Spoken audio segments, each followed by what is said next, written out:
Orlando by Virginia Woolf, Chapter 5.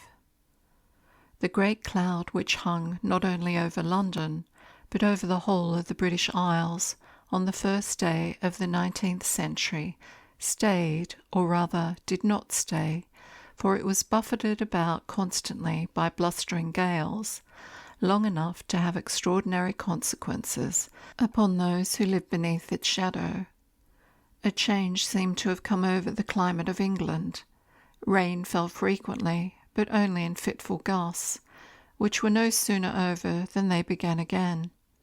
The sun shone, of course, but it was so girt about with clouds, and the air was so saturated with water, that its beams were discoloured, and purples, oranges, and reds of a dull sort took the place of the more positive landscapes of the 18th century. Under this bruised and sullen canopy, the green of the cabbages was less intense, and the white of the snow was muddied. But what was worse, damp now began to make its way into every house.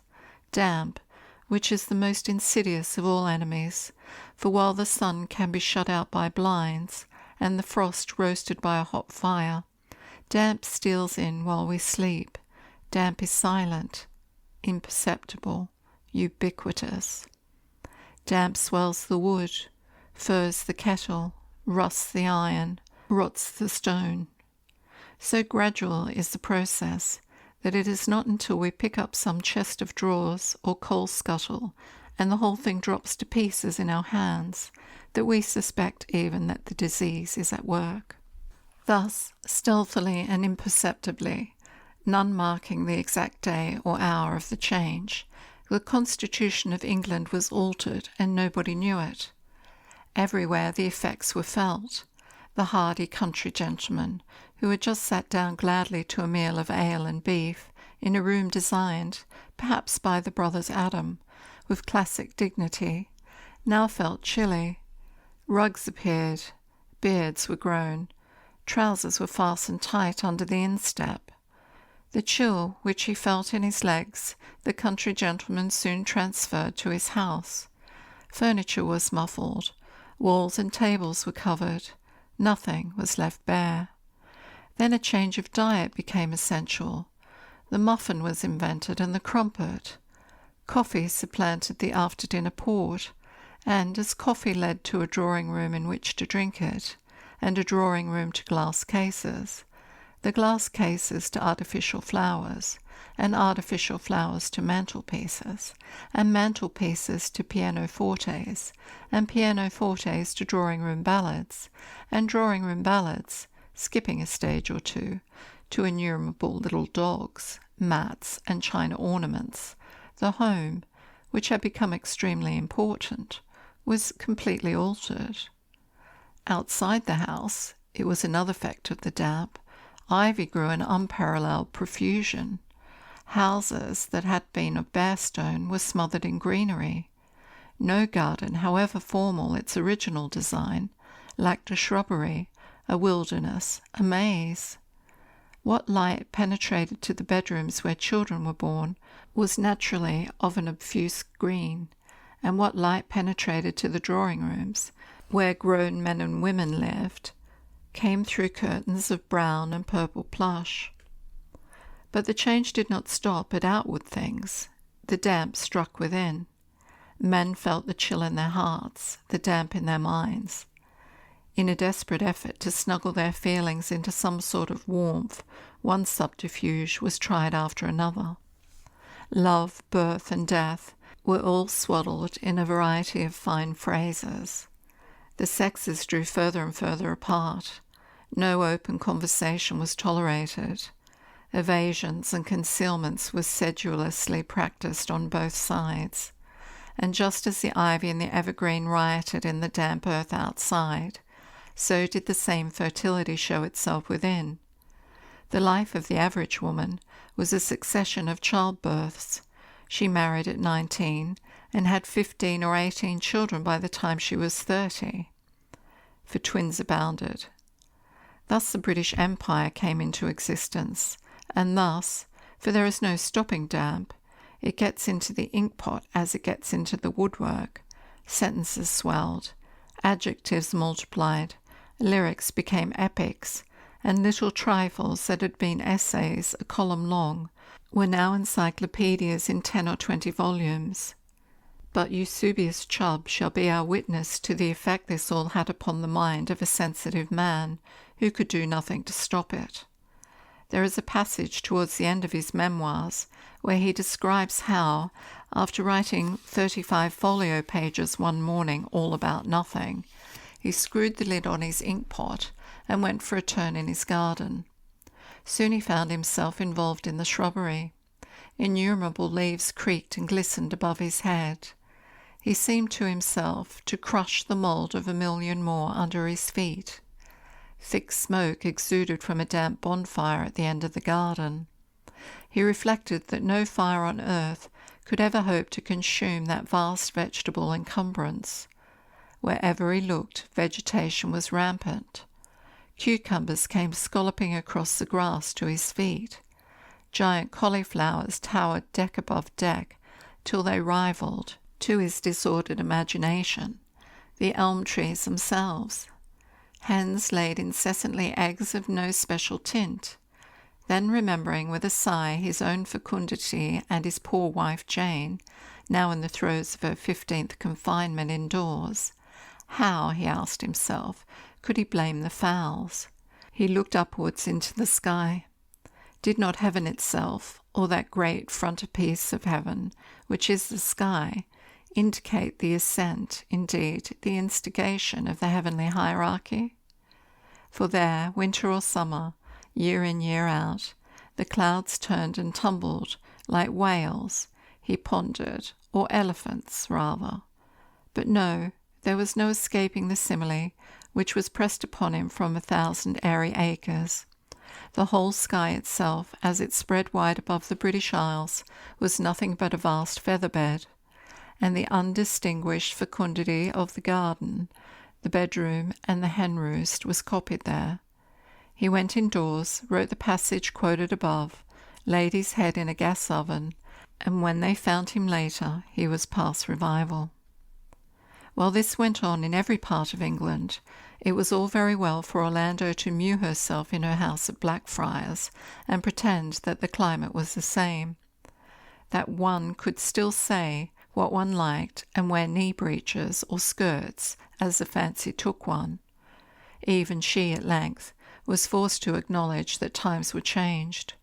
One afternoon in the early part of the century, she was driving through St. James's Park in her old panelled coach, when one of those sunbeams, which occasionally, though not often, managed to come to earth, struggled through, marbling the clouds with strange prismatic colours as it passed. Such a sight was sufficiently strange after the clear and uniform skies of the 18th century to cause her to pull the window down and look at it. The puce and flamingo clouds made her think with a pleasurable anguish, which proves that she was insensibly afflicted with the damp already, of dolphins dying in Ionian seas. But what was her surprise when, as it struck the earth, the sunbeam seemed to call forth, or to light up, a pyramid, hecatomb, a trophy, for it had something of the banquet-table air, a conglomeration, at any rate, of the most heterogeneous and ill-assorted objects, piled higgledy-piggledy in a vast mound where the statue of Queen Victoria now stands. Draped about a vast cross of fretted and floriated gold, were widows' weeds and bridal veils. Hooked onto other excrescences were crystal palaces, bassinets, military helmets, memorial wreaths, trousers, whiskers, wedding cakes, cannon, Christmas trees, telescopes, extinct monsters, globes, maps, elephants, and mathematical instruments, the whole supported like a gigantic coat of arms on the right side by a female figure, clothed in flowing white. On the left by a portly gentleman wearing a frock coat and sponge-bag trousers. The incongruity of the objects, The association of the fully clothed and the partly draped, the garishness of the different colours and their plaid-like juxtapositions, afflicted Orlando with the most profound dismay. She had never in all her life seen anything at once so indecent, so hideous, and so monumental. It might, and indeed it must be, the effect of the sun on the waterlogged air. It would vanish with the first breeze that blew. But for all that, it looked, as she drove past, as if it were destined to endure for ever. Nothing, she felt, sinking back into the corner of her coach, no wind, rain, sun, or thunder, could ever demolish that garish erection. Only the noses would mottle, and the trumpets would rust, but there they would remain, pointing east, west, south, and north, eternally. She looked back as her coach swept up Constitution Hill. Yes, there it was, still beaming placidly in a light which, she pulled her watch out of her fob, was, of course, the light of 12 o'clock midday. None other could be so prosaic, so matter-of-fact, so impervious to any hint of dawn or sunset, so seemingly calculated to last forever. She was determined not to look again. Already she felt the tides of her blood run sluggishly. But what was more peculiar, a blush, vivid and singular, overspread her cheeks as she passed Buckingham Palace, and her eyes seemed forced by a superior power down upon her knees. Suddenly she saw with a start that she was wearing black breeches. She never ceased blushing till she had reached her country house, which, considering the time it takes 4 horses to trot 30 miles, will be taken, we hope, as a signal proof of her chastity. Once there, she followed what had now become the most imperious need of her nature, and wrapped herself as well as she could in a damask quilt which she snatched from her bed. She explained to the widow Bartholomew, who had succeeded good old Grimstitch as housekeeper, that she felt chilly. "So do we all, my lady," said the widow, heaving a profound sigh. "The walls is sweating," she said, with a curious lugubrious complacency, and sure enough, she had only to lay her hand on the oak panels for the fingerprints to be marked there. The ivy had grown so profusely that many windows were now sealed up. The kitchen was so dark that they could scarcely tell a kettle from a colander. A poor black cat had been mistaken for coals and shovelled on the fire. Most of the maids were already wearing 3 of 4 red flannel petticoats, though the month was August. "But is it true, my lady," the good woman asked, hugging herself, while the golden crucifix heaved on her bosom, "that the Queen, bless her, is wearing what do you call it, the good woman hesitated and blushed. "A crinoline," Orlando helped her out with it, for the word had reached Blackfriars. Mrs. Bartholomew nodded. The tears were already running down her cheeks, but as she wept she smiled, for it was pleasant to weep. Were they not all of them weak women, wearing crinolines the better to conceal the fact? The great fact, the only fact, but nevertheless the deplorable fact, which every modest woman did her best to deny until denial was impossible, the fact that she was about to bear a child. To bear 15 or 20 children, indeed, so that most of a modest woman's life was spent, after all, in denying what, on one day at least of every year, was made obvious.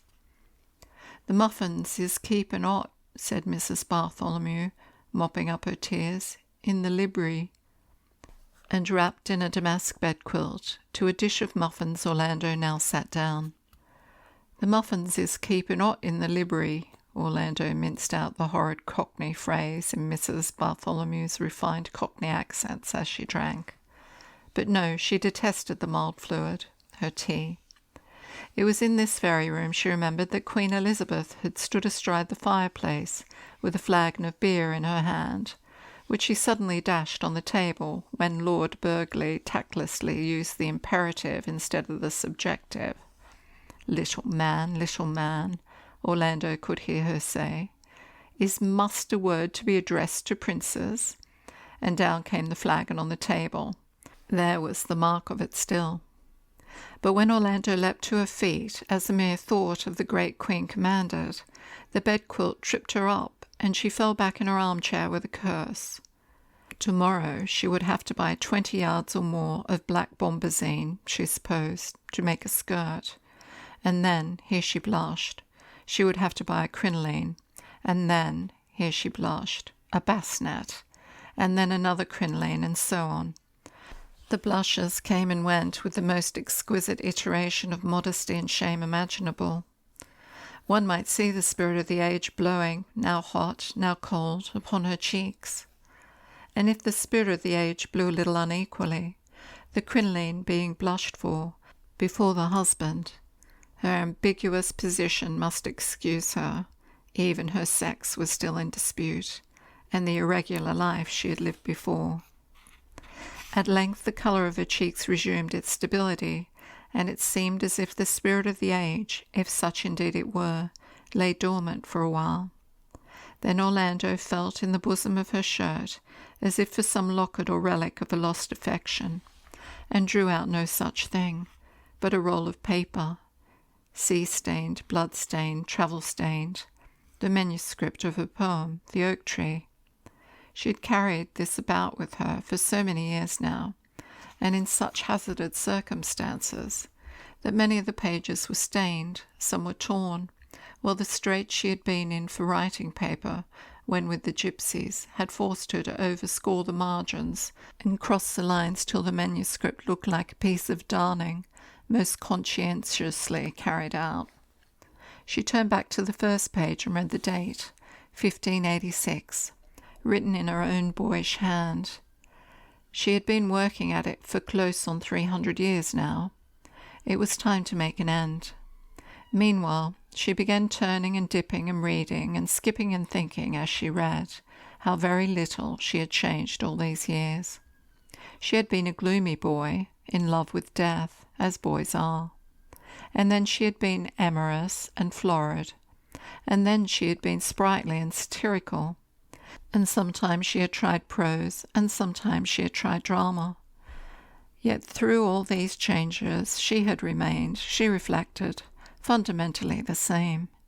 She had the same brooding, meditative temper, the same love of animals and nature, the same passion for the country and the seasons. After all, she thought, getting up and going to the window, nothing has changed.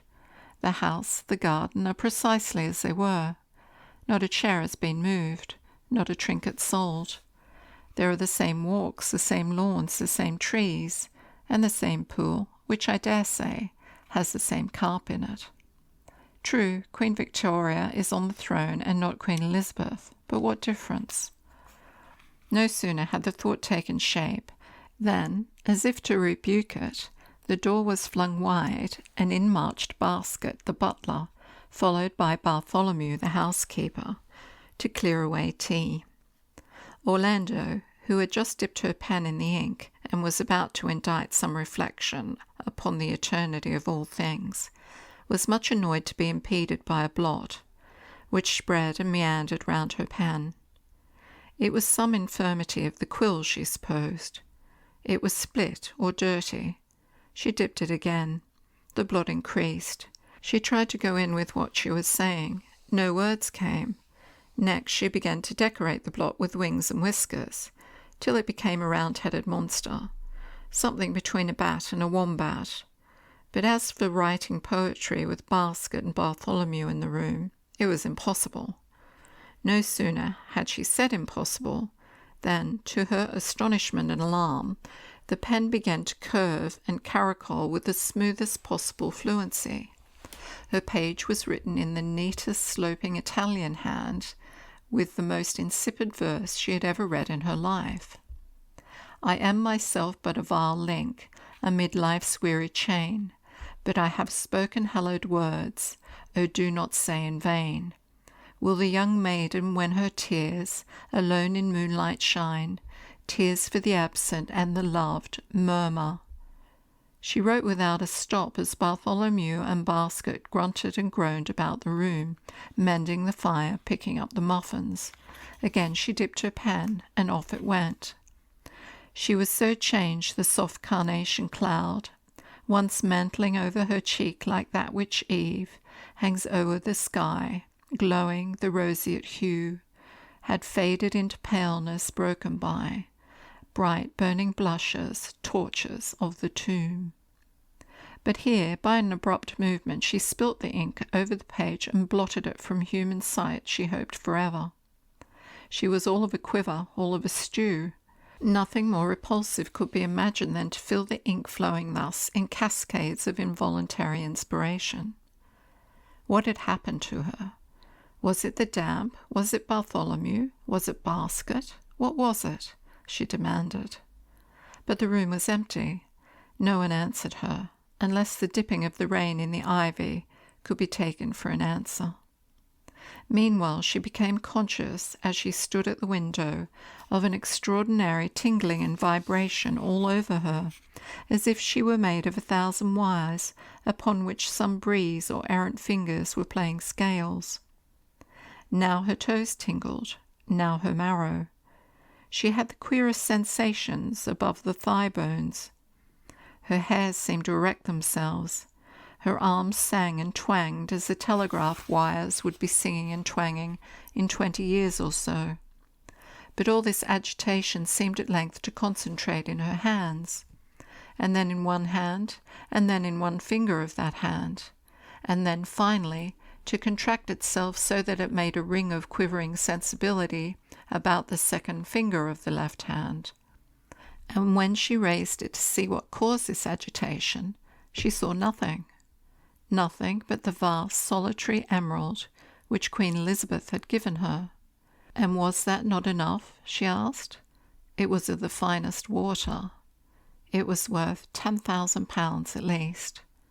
The vibration seemed, in the oddest way, but remember we are dealing with some of the darkest manifestations of the human soul, to say no, that is not enough, and further to assume a note of interrogation, as though it were asking what did it mean, this hiatus, this strange oversight, till poor Orlando felt positively ashamed of the second finger of her left hand, without in the least knowing why.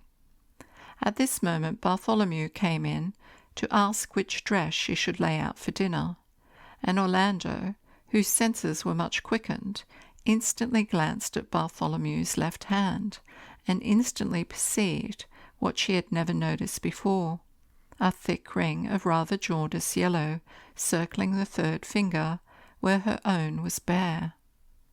"Let me look at your ring, Bartholomew," she said, stretching her hand to take it. At this Bartholomew made as if she had been struck in the breast by a rogue. She started back a pace or two, clenched her hand and flung it away from her with a gesture that was noble in the extreme. "No," she said, with resolute dignity. Her ladyship might look if she pleased, but as for taking off her wedding ring, not the Archbishop nor the Pope nor Queen Victoria on her throne could force her to do that. Her Thomas had put it on her finger 25 years, 6 months, 3 weeks ago. She had slept in it, worked in it, washed in it, prayed in it, and proposed to be buried in it. In fact, Orlando understood her to say, but her voice was much broken with emotion, that it was by the gleam of her wedding ring that she would be assigned her station among the angels, and its lustre would be tarnished forever if she let it out of her keeping for a second. "Heaven help us," said Orlando, standing at the window and watching pigeons at their pranks.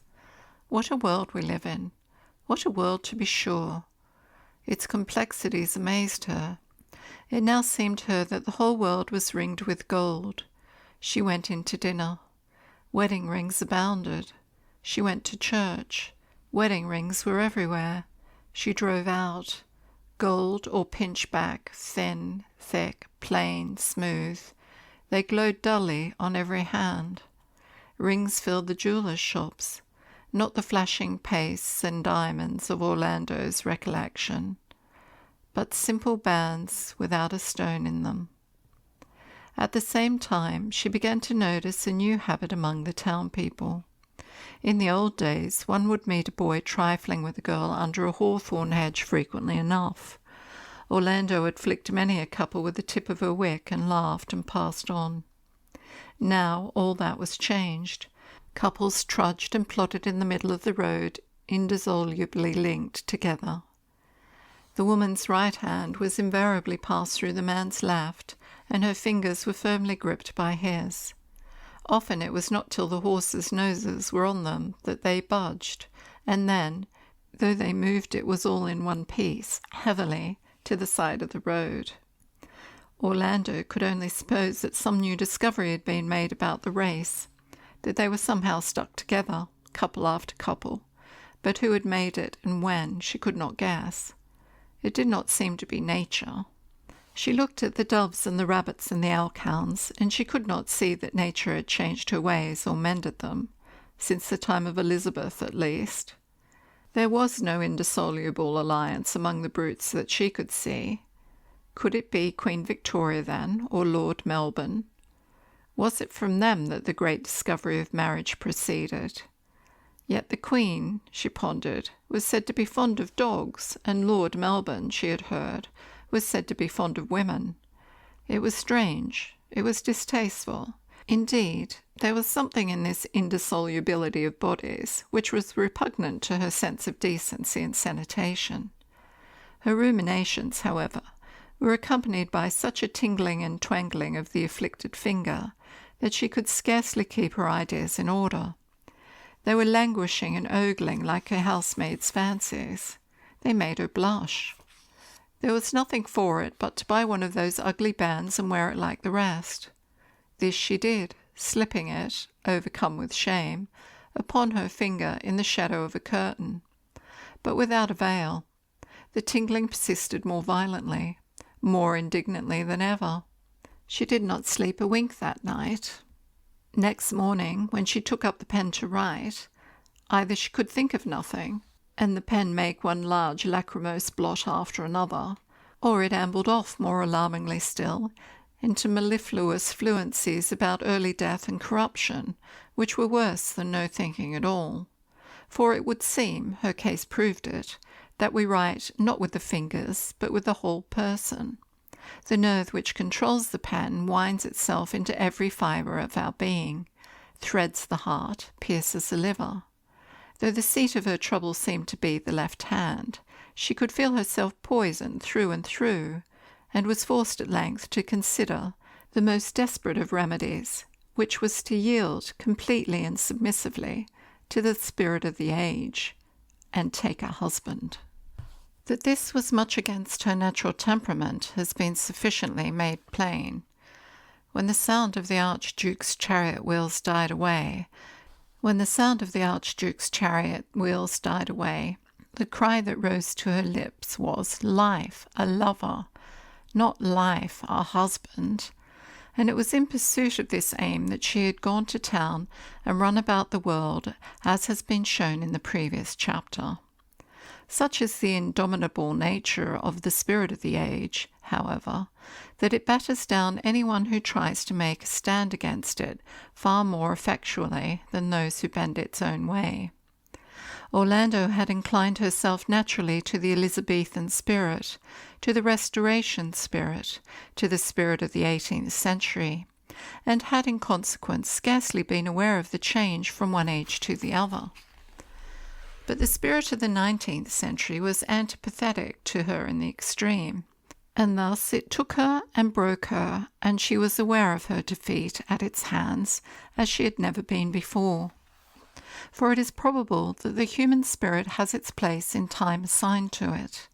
Some are born of this age, some of that, and now that Orlando was grown a woman, a year or two past 30 indeed, the lines of her character were fixed, and to bend them the wrong way was intolerable.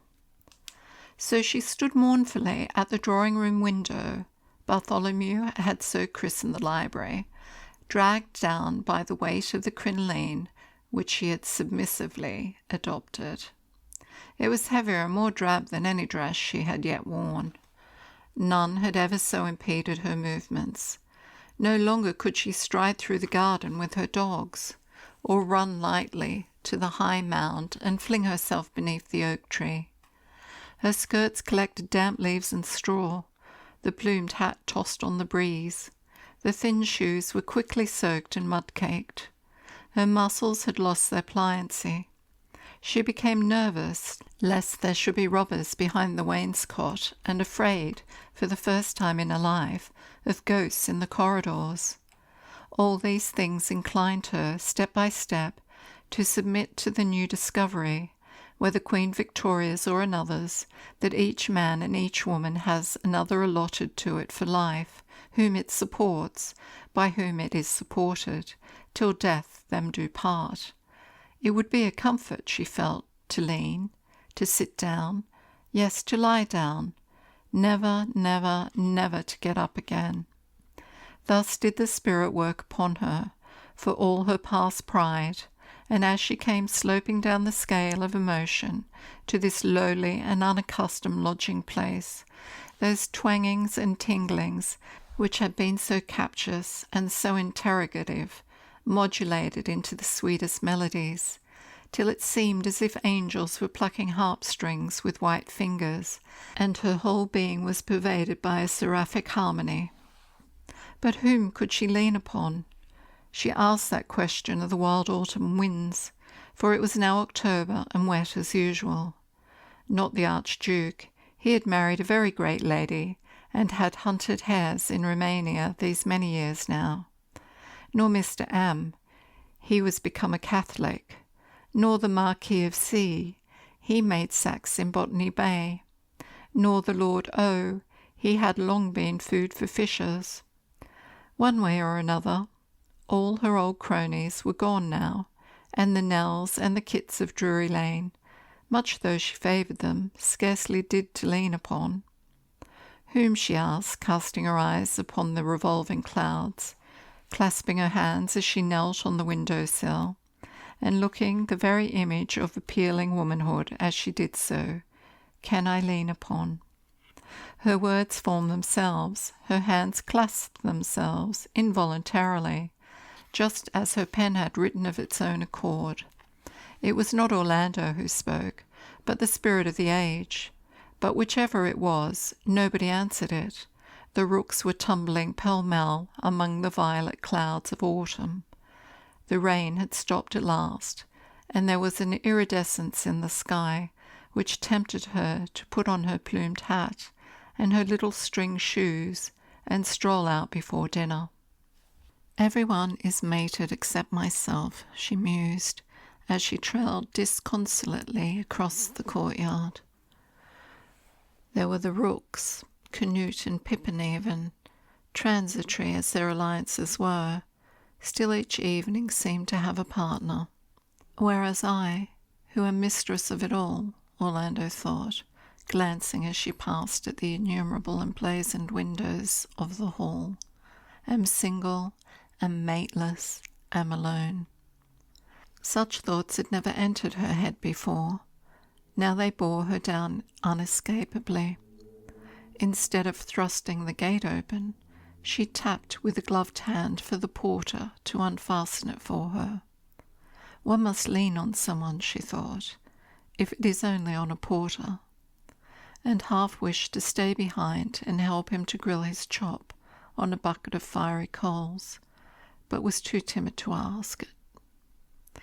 So she strayed out into the park alone, faltering at first and apprehensive lest there might be poachers or gamekeepers, or even errand boys to marvel that a great lady should walk alone.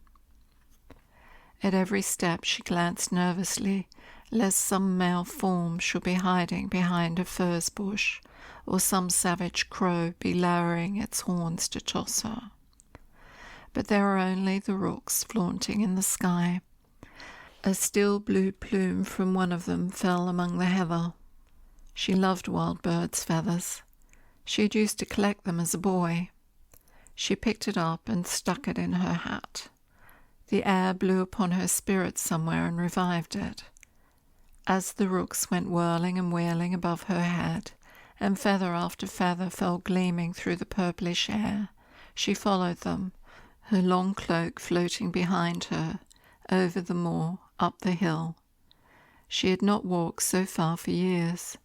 6 feathers had she picked up from the grass and drawn between her fingers and pressed to her lips to feel their smooth, glinting plumage, when she saw, gleaming on the hillside, a silver pool, mysterious as the lake into which Sir Bedivere flung the sword of Arthur. A single feather quivered in the air and fell into the middle of it.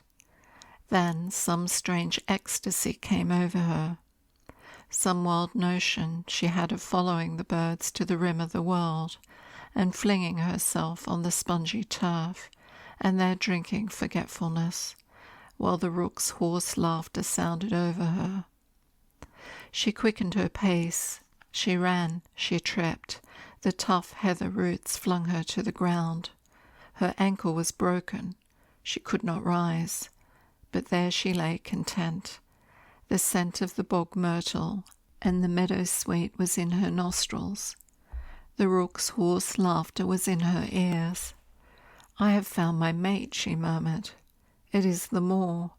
I am nature's bride," she whispered, giving herself in rapture to the cold embraces of the grass as she lay folded in her cloak in the hollow by the pool.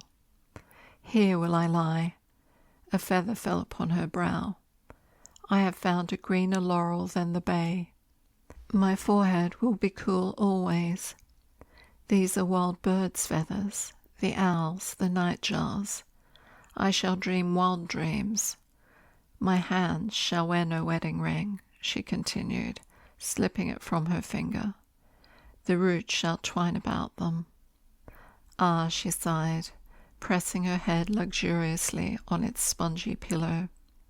"I have sought happiness through the ages and not found it. Fame and missed it. Love and not known it. Life, and behold, death is better. I have known many men and many women," she continued. "None have I understood. It is better that I should lie at peace here, with only the sky above me, as the gypsy told me years ago. That was in Turkey." And she looked straight up into the marvellous golden foam into which the clouds had churned themselves, and saw next moment a track in it, and camels passing in single file through the rocky desert among clouds of red dust. And then, when the camels had passed, there were only mountains, very high and full of clefts and with pinnacles of rock. And she fancied she heard goat bells ringing in their passes, and in their folds were fields of irises and gentian. So the sky changed, and her eyes slowly lowered themselves down and down, till they came to the rain-darkened earth, and saw the great hump of the South Downs, flowing in one wave along the coast. And where the land parted, there was the sea with ships passing. And she fancied she heard a gun far out at sea, and thought at first, "That's the Armada," and then thought, "No, it's Nelson," and then remembered how those wars were over, and the ships were busy merchant ships, and the sails on the windy river were those of pleasure boats. She saw, too, cattle sprinkled on the dark fields, sheep and cows, and she saw the lights coming here and there in farmhouse windows, and lanterns moving among the cattle as the shepherd went his rounds and the cowman. And then the lights went out, and the stars rose and tangled themselves about the sky. Indeed, she was falling asleep, with the wet feathers on her face, and her ear pressed to the ground, when she heard, deep within, some hammer on an anvil, or was it a heart beating? Tick-tock, tick-tock, so it hammered, so it beat, the anvil, or the heart in the middle of the earth, until, as she listened, she thought it changed to the trot of a horse's hoofs. 1, 2, 3, 4, she counted. Then she heard a stumble. Then, as it came nearer and nearer, She could hear the crack of a twig and the suck of the wet bog on its hoofs. The horse was almost on her. She sat upright. Towering dark against the yellow-slashed sky of dawn, with the plovers rising and falling about him, she saw a man on horseback. He started. The horse stopped. "Madam," the man cried, leaping to the ground, "you're hurt." "I'm dead, sir," she replied. A few minutes later they became engaged. The morning after, as they sat at breakfast, he told her his name. It was Marmaduke Bonthrop Shelmerdere, Esquire. "I knew it," she said, for there was something romantic and chivalrous, passionate, melancholy, yet determined about him, which went with the wild, dark-plumed name, a name which had, in her mind, the still blue gleam of rooks' wings, the hoarse laughter of their caws, the snake-like twisting descent of their feathers in a silver pool, and 1,000 other things which will be described presently. "Mine is Orlando," she said. He had guessed it, for if you see a ship in full sail coming with the sun on it, proudly sweeping across the Mediterranean from the South Seas, one says at once, "Orlando," he explained. In fact, though their acquaintance had been so short, they had guessed, as always happens between lovers, everything of any importance about each other in 2 seconds at the utmost, and it now remained only to fill in such unimportant details as what they were called, where they lived, and whether they were beggars or people of substance. He had a castle in the Hebrides, but it was ruined, he told her. Gannets feasted in the banqueting hall. He had been a soldier and a sailor, and had explored the East. He was on his way now to join his brig at Falmouth, but the wind had fallen, and it was only when the gale blew from the southwest that he could put out to sea. Orlando looked hastily from the breakfast-room window at the gilt leopard on the weather vane. Mercifully its tail pointed due east, and was steady as a rock. "Oh, Shell, don't leave me," she cried. "I'm passionately in love with you," she said. No sooner had the words left her mouth than an awful suspicion rushed into both their minds simultaneously. "You're a woman, Shell," she cried. "You're a man, Orlando," he cried. Never was there such a scene of protestation and demonstration as then took place since the world began. When it was over and they were seated again, she asked him, what was this talk of a southwest gale? Where was he bound for? "For the Horn," he said briefly, and blushed. For a man had to blush as a woman had, only at rather different things. It was only by dint of great pressure on her side, and the use of much intuition, that she gathered that his life was spent in the most desperate and splendid of adventures, which is to voyage round Cape Horn in the teeth of a gale. Masts had been snapped off, sails torn to ribbons. She had to drag the admission from him. Sometimes the ship had sunk, and he had been left the only survivor on a raft with a biscuit. "It's about all a fellow can do nowadays," he said sheepishly, and helped himself to great spoonfuls of strawberry jam. The vision which she had thereupon of this boy, for he was little more, sucking peppermints, for which he had a passion, while the masts snapped and the stars reeled, and he roared brief orders to cut this adrift, to heave that overboard, brought the tears to her eyes, tears, she noted, of a finer flavour than any she had cried before. I am a woman, she thought, a real woman at last. She thanked Bonthrop from the bottom of her heart for having given her this rare and unexpected delight. Had she not been lame in the left foot, she would have sat upon his knee. "Shall, my darling," she began again, "tell me," and so they talked 2 hours or more, perhaps about Cape Horn, perhaps not, and really it would profit little to write down what they said, for they knew each other so well that they could say anything, which is tantamount to saying nothing, or saying such stupid prosy things as how to cook an omelette, or where to buy the best boots in London, things which have no lustre taken from their setting, yet are positively of amazing beauty within it. For it has come about by the wise economy of nature that our modern spirit can almost dispense with language. The commonest expressions do, since no expressions do. Hence, the most ordinary conversation is often the most poetic. The most poetic is precisely that which cannot be written down, for which reasons we leave a great blank here, which must be taken to indicate that the space is filled to repletion. After some days more of this kind of talk, "Orlando, my dearest," Shell was beginning, when there was a scuffling outside, and Basket the butler entered with the information that there was a couple of peelers downstairs with a warrant from the Queen.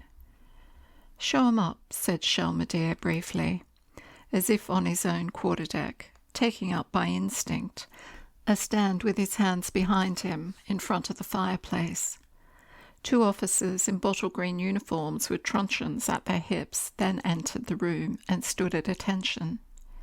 Formalities being over, they gave into Orlando's own hands, as their commission was, a legal document of some very impressive sort, judging by the blobs of sealing wax, the ribbons, the oaths, and the signatures, which were all of the highest importance. Orlando ran her eyes through it, and then, using the first finger of her right hand as pointer, read out the following facts as being most germane to the matter. "The lawsuits are settled," she read out, "some in my favour, as for example, others not. Turkish marriage annulled. I was ambassador in Constantinople, Shell," she explained. "Children pronounced illegitimate. They said I had 3 sons by Pepita, a Spanish dancer. So they don't inherit, which is all to the good. Sex? Ah, what about sex? My sex," she read out with some solemnity, "is pronounced indisputably and beyond the shadow of a doubt, what I was telling you a moment ago, Shell, female. The estates which are now dissequestrated in perpetuity descend and are tailed and entailed upon the heirs male of my body, or in default of marriage." But here she grew impatient with this legal verbiage, and said, "But there won't be any default of marriage, nor of heirs either, so the rest can be taken as read." Whereupon she appended her own signature beneath Lord Palmerston's, and entered from that moment into the undisturbed possession of her titles, her house, and her estate, which was now so much shrunk, for the cost of the lawsuits had been prodigious, that, though she was infinitely noble again, she was also excessively poor. When the result of the lawsuit was made known, and rumour flew much quicker than the telegraph which has supplanted it, the whole town was filled with rejoicings. Horses were put into carriages for the sole purpose of being taken out. Empty barouches and landaus were trundled up and down the high street incessantly. Addresses were read from the Bull. Replies were made from the Stag. The town was illuminated. Gold caskets were securely sealed in glass cases. Coins were well and duly laid under stones. Hospitals were founded. Rat and sparrow clubs were inaugurated. Turkish women by the dozen were burnt in effigy in the marketplace, together with scores of peasant boys with the label, "I am a base pretender," lolling from their mouths. The Queen's cream-coloured ponies were soon seen trotting up the avenue, with a command to Orlando to dine and sleep at the castle that very same night. Her table, as on a previous occasion, was snowed under with invitations from the Countess of R, Lady Q, Lady Palmerston, the Marchioness of P, Mrs. W. E. Gladstone, and others, beseeching the pleasure of her company, reminding her of ancient alliances between their family and her own, etc., all of which is properly enclosed in square brackets as above, for the good reason that a parenthesis it was without any importance in Orlando's life. She skipped it to get on with the text, for when the bonfires were blazing in the marketplace, she was in the dark woods with Shelmardine alone. So fine was the weather that the trees stretched their branches motionless above them, and if a leaf fell, it fell, spotted red and gold, so slowly that one could watch it for half an hour fluttering and falling, till it came to rest at last on Orlando's foot. "Tell me, Ma," she would say, and here it must be explained that when she called him by the first syllable of his first name, she was in a dreamy, amorous, acquiescent mood, domestic, languid a little, as if spiced logs were burning and it was evening, yet not time to dress, and a thought wet perhaps outside, enough to make the leaves glisten, but a nightingale might be singing even so among the azaleas, 2 or 3 dogs barking at distant farms, a cock crowing, all of which the reader should imagine in her voice. "Tell me, Ma," she would say, "about Cape Horn." Then Shelmardine would make a little model on the ground of the cape with twigs and dead leaves and an empty snail shell or 2. "Here's the north," he would say. "There's the south. The wind's coming from the hereabouts. Now the brig is sailing due west. We've just lowered the top boom mizzen, and so you see, here, where this bit of grass is, she enters the current, which you'll find marked.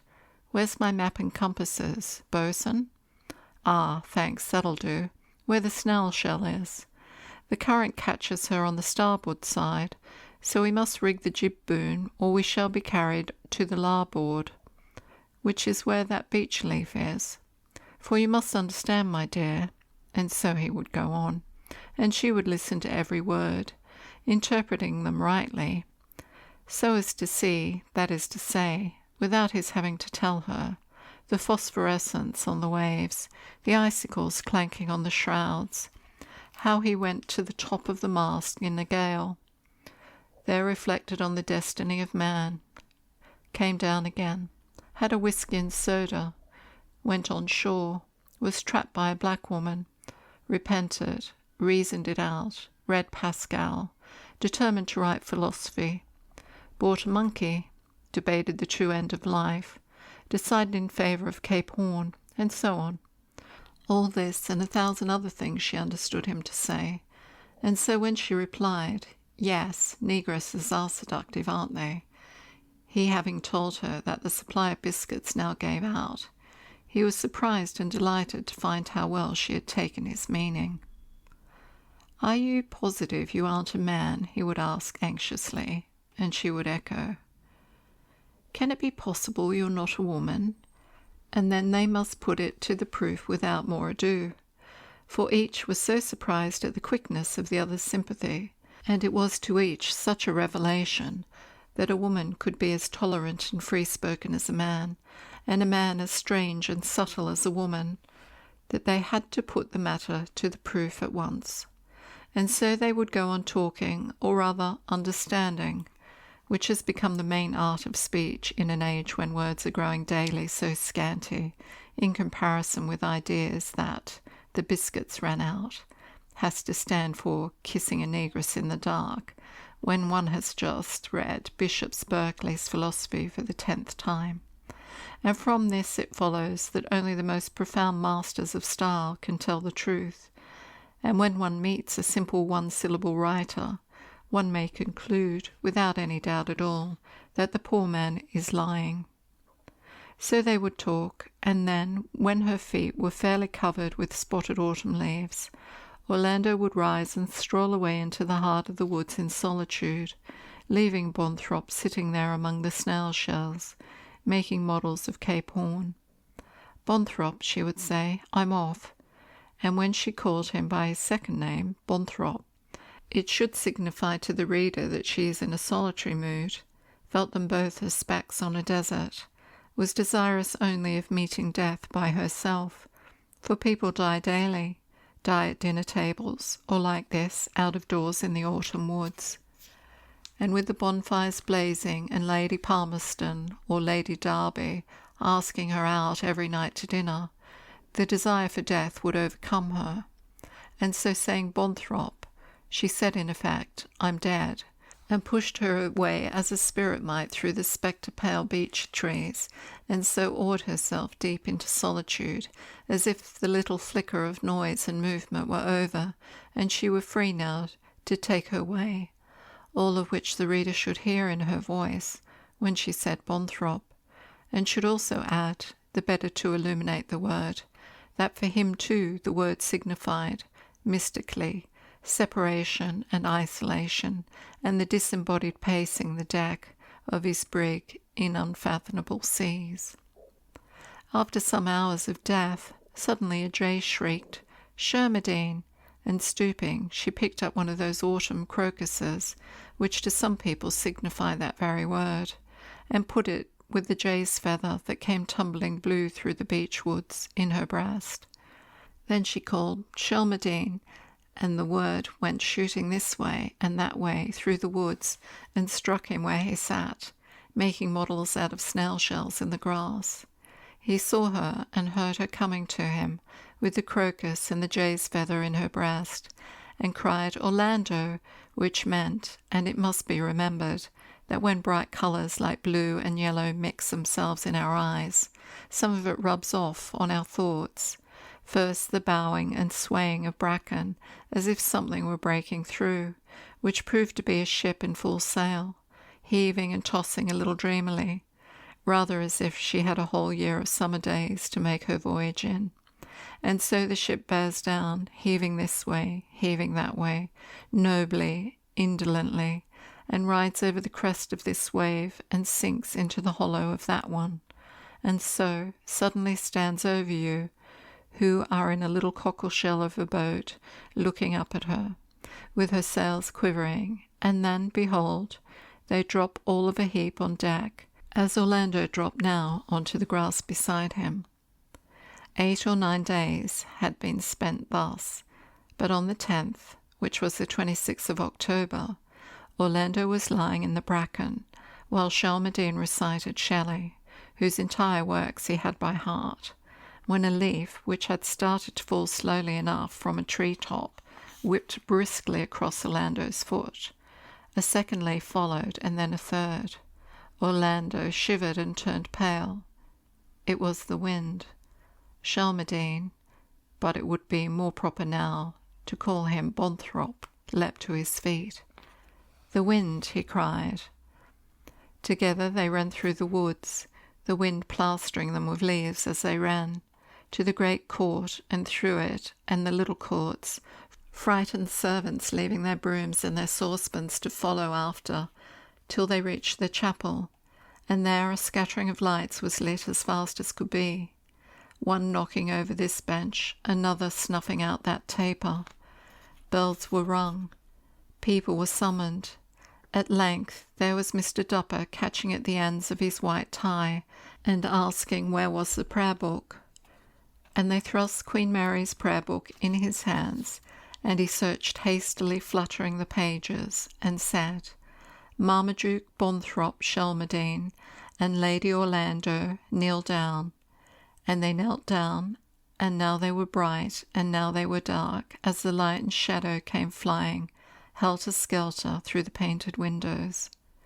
And among the banging of innumerable doors, and a sound like brass pots beating, the organ sounded, its growl coming loud and faint alternately, and Mr. Dupper, who was grown a very old man, tried now to raise his voice above the uproar, and could not be heard, and then all was quiet for a moment, and one word, it might be the jaws of death, rang out clear, while all the estate servants kept pressing in with rakes and whips still in their hands to listen. And some sang loud, and others prayed, and now a bird was dashed against the pane, and now there was a clap of thunder, so that no one heard the word obey spoken or saw, except as a golden flash, The ring passed from hand to hand. All was movement and confusion, and up they rose with the organ booming, and the lightning playing, and the rain pouring, and the Lady Orlando, with her ring on her finger, went out into the court in her thin dress, and held the swinging stirrup, for the horse was bitted and bridled, and the foam was still on his flank, for her husband to mount, which he did with one bound. And the horse leapt forward, and Orlando, standing there, cried out, Marmaduke Bonthrop Shelmardine, and he answered her, Orlando, and the words went dashing and circling like wild hawks together among the belfries, and higher, further and further, faster and faster they circled, till they crashed and fell in a shower of fragments to the ground, and she went in.